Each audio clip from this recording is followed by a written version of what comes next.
Aujourd'hui, je veux te parler de e-commerce et de SEO on-page puisque je vais te parler de la page parfaite en SEO e-commerce. Je vais prendre l'exemple d'un de mes clients sur lequel on a beaucoup travaillé la page. C'est un client qui arrive à concurrencer des géants, des Sephora, d'autres sites comme ça de e-commerce, alors qu'ils sont pour l'instant beaucoup plus petits. Je te montre un petit peu comment ils ont optimisé leur page de vente et puis comme ça te permettra de savoir comment faire une page produit e-commerce parfait.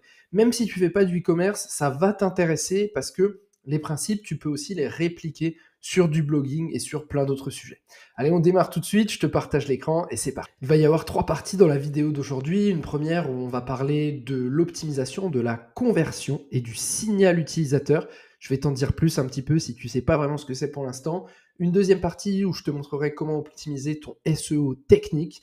Et une dernière partie où je te montrerai comment tu peux optimiser vraiment le SEO d'une page, même en e-commerce. Je sais que souvent, quand tu es e-commerçant, tu te dis « Ouais, mais moi, je veux pas bourriner sur les mots-clés parce que je veux une page optimisée pour l'utilisateur et autres. » Je vais te montrer un peu tout ce qu'on a fait là-dessus pour que tu comprennes comment ça marche. Allez, j'en dis pas plus, on partage l'écran. Ok, allez, c'est parti. Donc là, tu vois la page, tu vois le site, hein, je le révèle. Merci au client, d'ailleurs à mon client, qui a accepté un petit peu que je parle de cette page. N'hésitez pas à aller tester leurs produits. Donc c'est des produits pour l'acné, pour les boutons, qui sont vraiment très bien réputés. Voilà, je vous laisse aller regarder un petit peu le site.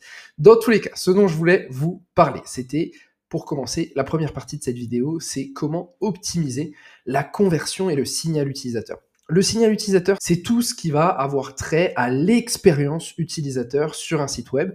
Donc, il va y avoir plein de choses, hein. Il va y avoir les images que tu utilises, il va y avoir les vidéos que tu utilises, il va y avoir le texte que tu utilises pour répondre à l'ensemble des questions du client. Je vais vous présenter toutes les techniques qu'on a utilisées dans cette vidéo. Je vous présente ça de toute façon. En gros, le signal utilisateur, je voulais juste vous dire un mot. Pendant longtemps, on pensait que le SEO, c'était le contenu, les backlinks, un peu d'SEO technique. Vous savez, on parlait souvent des 3 piliers. On a découvert l'an dernier avec le procès Google, j'ai fait une vidéo sur le sujet, vous pourrez la regarder, et sur le leak Google, hein, la fameuse fuite de l'algorithme Google, on a découvert qu'en fait, Google était beaucoup plus sensible à tout ce qui est signal utilisateur, c'est-à-dire à l'expérience des utilisateurs sur une page. C'est-à-dire que Google va observer comment les utilisateurs utilisent votre page. Est-ce qu'ils y restent longtemps? Est-ce que potentiellement ils procèdent à un achat?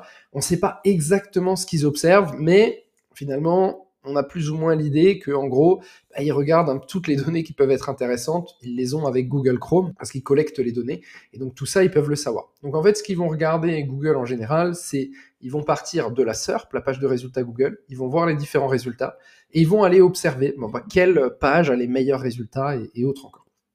Quelle page a la meilleure expérience utilisateur? Et première chose de l'optimisation utilisateur, déjà, c'est les images. Vous voyez ici, sur chacun des produits de Skin & Out, on a toujours des images uniques qui leur appartiennent. C'est eux qui les ont ajoutées. Alors là, on voit un nez du coup.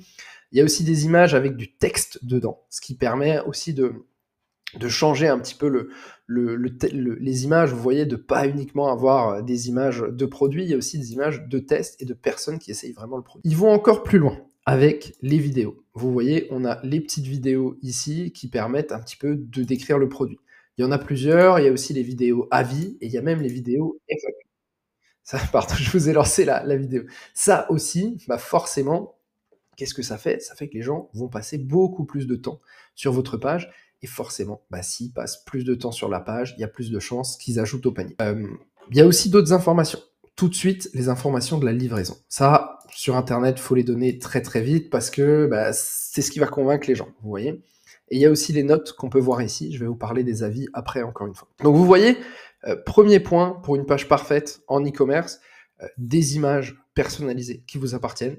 Et si vous le pouvez, des vidéos, ça c'est sur Shopify, hein, c'est une petite application Shopify dont vous pouvez vous servir pour faire des vidéos en plus. On continue un petit peu, vous voyez ici, il va y avoir d'autres arguments. Des arguments pour confirmer un petit peu et apporter de la réassurance. Vous voyez, donc là, il y a Yuka, la note Yuka, donc très important. Là, en plus, c'est une super note. Voilà, c'est catégorisé dans la catégorie excellent. On l'a beaucoup mis en avant parce que il y a d'autres produits qui n'ont pas les mêmes notes à ce niveau-là. D'autres vidéos, avec notamment des vidéos de personnes qui testent les produits. Ça encore, c'est de la réassurance. C'est ce qui permet d'acheter plus. Et vous voyez là, on a passé, le moins de clients passent beaucoup de temps sur cette page parce qu'en fait, on va aller voir les avis, on va aller se renseigner et autres encore. Donc ça, c'est les 2 premiers points. Image, vidéo, réassurance. Ça, c'est vraiment pour l'expérience utilisateur. Ensuite, on va plus loin parce qu'on se dit, OK, quelles sont les questions qu'un client potentiellement, il se pose là-dessus? Il se demande, c'est quoi la composition? Quelqu'un qui arrive de Google, il connaît pas Skin and Out, il connaît pas cette marque. Donc il va arriver là-dessus et nous, on va répondre à toutes ces questions. Pourquoi c'est efficace? Comment l'utiliser? Tac, directement. La moindre hésitation est là. Il y a même des informations sur le packaging pour informer un petit peu là-dessus. Et c'est pareil, on va aller encore plus loin avec les avis ensuite, pour créer aussi de la réassurance. Alors là, bon, il faut avoir des bons produits pour avoir des bons avis, il n'y a pas de secret. Moi, je ne vous conseille pas de tricher sur ce genre de choses. Et derrière, petite FAQ, je vais vous reparler de cette FAQ et de son importance un petit peu plus tard dans la vidéo. Très important, puisque derrière, ça permet aussi de performer en SEO. De toute façon, je vous parle de tout ça.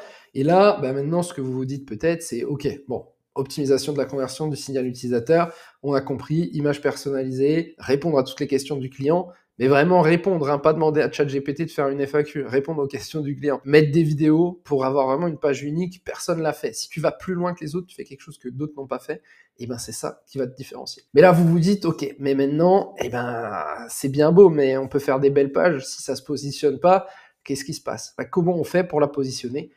C'est la suite de la vidéo où on va d'abord parler de SEO technique. Alors niveau SEO technique, je ne vais pas forcément vous parler de crawl ou de maillage interne parce que ça, je vais vous en parler un petit peu plus tard dans la partie SEO, mais ce dont je veux vous parler vraiment, c'est la puissance de la vitesse de chargement. Vous voyez, malgré le fait qu'on a pas mal d'images, qu'on a des photos quand même assez lourdes, ça charge quand même très rapidement. Alors, avant ça, ce site-là était sur WooCommerce et on avait de gros problèmes de chargement. C'est passé sur Shopify maintenant. Un des avantages de Shopify, c'est que l'hébergement se fait sur le cloud. C'est-à-dire que, vous savez, en quelque sorte, qu'est-ce qui se passe quand vous voulez mettre un site internet en ligne? Vous devez payer un hébergeur.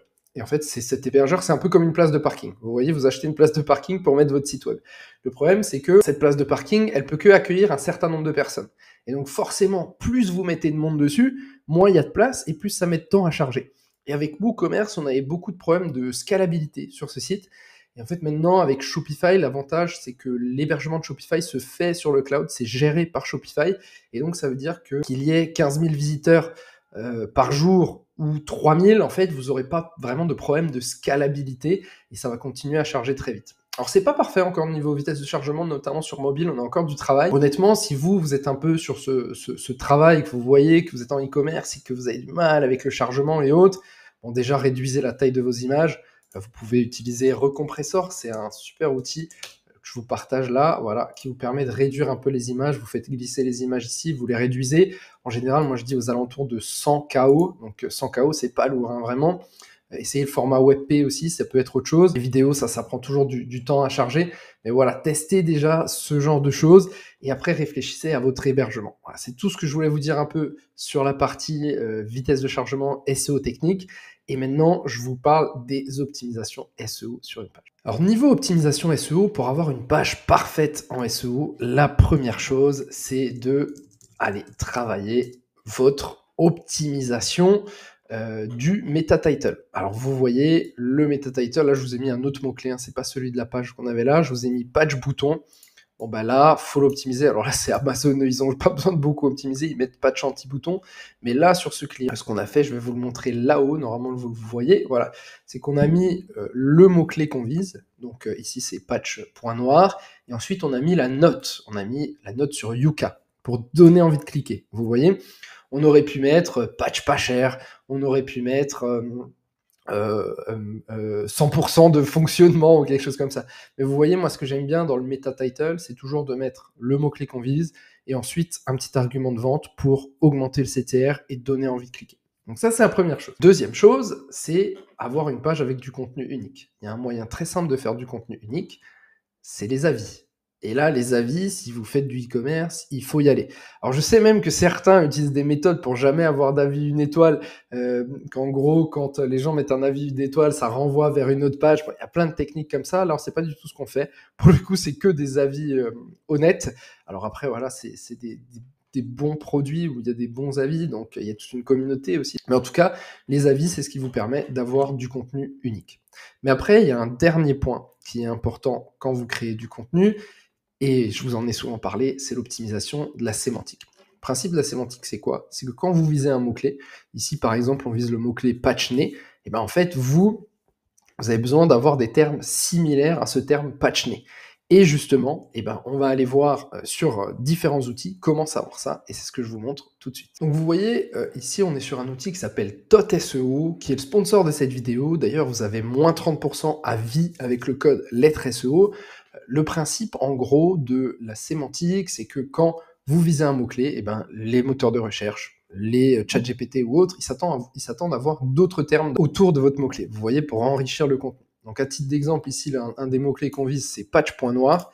Et en fait, TOT-SEO nous dit directement les termes qu'on veut. Donc vous voyez, il veut le terme noir, il veut le terme pores, les pores de la peau, vous savez, utiliser. Il veut le terme avis aussi. Voilà, il veut un petit peu différents termes. Alors là, c'est pas exactement le contenu, hein. Vous pouvez importer votre contenu par ici, c'est très pratique. Il vous donne aussi TOT-SEO différentes questions comme ça que les gens se posent. Quelles sont l'intention de recherche, les intentions de recherche d'une SERP, d'une page de résultats Google. Donc vous voyez, il nous dit, voilà, est-ce que les patchs anti-point noir, c'est efficace? Comment est-ce que ça fonctionne, un patch pour le nez? Il se pose un peu ces questions. Le problème, vous vous dites à ce moment-là, c'est comment on peut ajouter du contenu sans que le contenu qu'on ajoute, ce soit un gros bloc de texte dégueulasse à la fin d'une page, ce qu'on a souvent fait, les SEO, il faut reconnaître, on plaide tous coupables pour ça. Pour nous, le meilleur moyen qu'on a choisi ici, c'est la FAQ. Alors attention avec les FAQ en accordéon, de toujours bien vérifier que Google voit le contenu qui est là-dedans. Pour vérifier ça, en général, moi je vérifie simplement, en gros, quand vous copiez-collez un des textes, voilà, si ça ressort là, c'est que Google a vu le contenu. Sinon, ça ressort pas. Donc voilà, pour vous dire un petit peu où ça ressort. Et là, à partir de ce moment-là, vous voyez ici, on l'a mis vraiment, on a répondu à toutes les questions des utilisateurs. Et l'idée, c'est vraiment ça, c'est d'aller optimiser la sémantique en remplissant un peu toutes les informations là-dedans. Il y a un dernier point ensuite de SEO et d'optimisation SEO, c'est le maillage interne. Alors ici, il y a un maillage interne un peu automatique. Ça, c'est pas toujours un truc dont je suis fan. Là, c'est Shopify qui l'a fait. Bon, voilà, après là, on voulait garder ça. C'était plus une question produit. Mais ensuite, ce qu'on fait aussi pour renforcer les pages, c'est qu'on crée toujours une sorte de petit cocon autour. Donc vous voyez ici par exemple patch-nez purifiant, donc sur les patch-nez, qu'est-ce qu'on va faire? En fait, on va aller chercher des idées de sujets qu'on va pouvoir trouver par exemple avec TOT ici, comme par exemple comment vous venir à bout des points noirs, quelle routine anti-point noir adopter, c'est quoi un point noir? En fait, nous, on va aller créer ces articles et chacun de ces articles va donner un petit lien vers notre page patch.noir pour renforcer la page et lui envoyer encore plus de PageRank. Donc voilà un petit peu, si je résume cette vidéo, la page parfaite e-commerce, c'est une page qui convertit, une page qui charge et une page qui est optimisée en SEO avec les différentes optimisations que je vous ai données là. Allez faire un tour sur TOT avec le code lettre SEO, vous avez moins 30%. Merci à eux d'avoir sponsorisé cette vidéo. Merci à Skin d'avoir accepté que je partage un petit peu le contenu de leur vidéo. On se retrouve très vite. Ciao, ciao.